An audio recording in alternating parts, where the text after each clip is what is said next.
I'm Eddie Muller, welcoming you back to Noir Alley. This week we detour from the familiar urban terrain of American noir to a European nation gripped by fear, hatred, and delusion. The film is Address Unknown, a prestige offering from Columbia Pictures in 1944 that clocks in at a swiftly paced 75 minutes. Now, within that span, you are going to see more cinematic artistry than you'd get in 8 or 10 other movies of this era combined. Much of it involves expressionistic camera work and art direction that will look familiar to fans of film noir. Only here, it serves a story with a deeper thematic significance than you'll find in the typical crime thriller. Harry Cohn is remembered by movie historians as the most vulgar of studio bosses, with hundreds of expletive-filled anecdotes to prove it.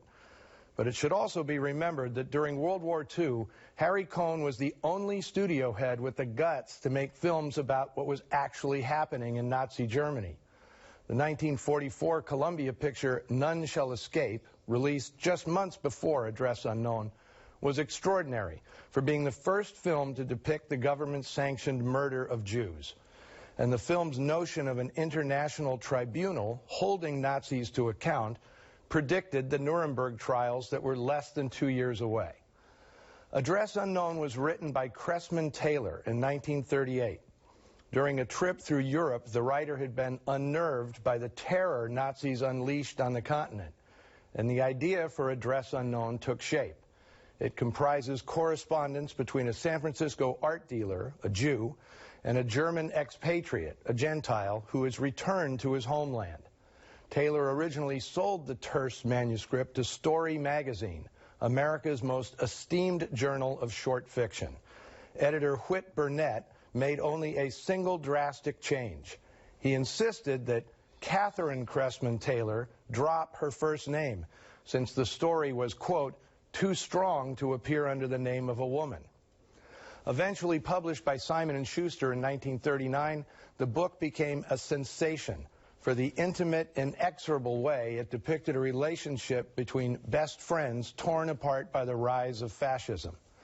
Over the years, the book's stature and its relevance has steadily increased, especially overseas. In France alone, it sold more than 600,000 copies. The movie rights were purchased by producer-director Sam Wood. In truth, he had less interest in the book's anti-fascist theme than he had in using it as a vehicle to boost the movie career of his daughter, Gloria, billed here as K.T. Stevens.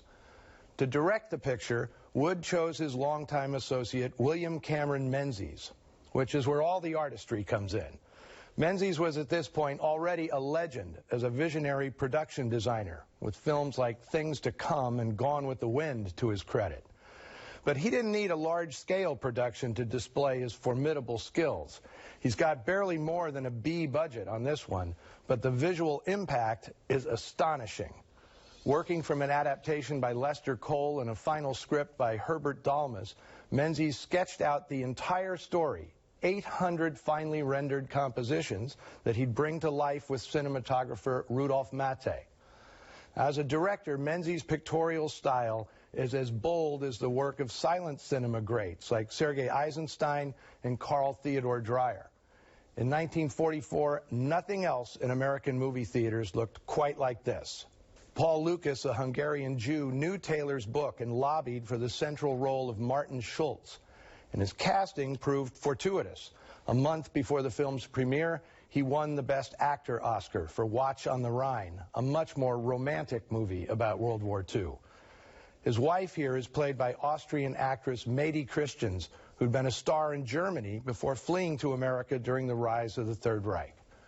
For many European expats in the cast, including Austrian Karl Esmond and German Peter van Eyck, making this film was a way of personally spitting in Hitler's eye. Of course, both the book and the movie were banned in Germany for decades. Address Unknown is not your typical war film, which is why it's a timeless story that still resonates with readers and viewers. It's about how a normal person, you, me, our neighbor, gradually becomes a fascist. And why Address Unknown slipped into obscurity is a mystery, especially since it's the most perfectly realized film on the directorial resume of William Cameron Menzies. Millions more people have seen his campy 1953 sci-fi classic, Invaders from Mars, than have seen this film.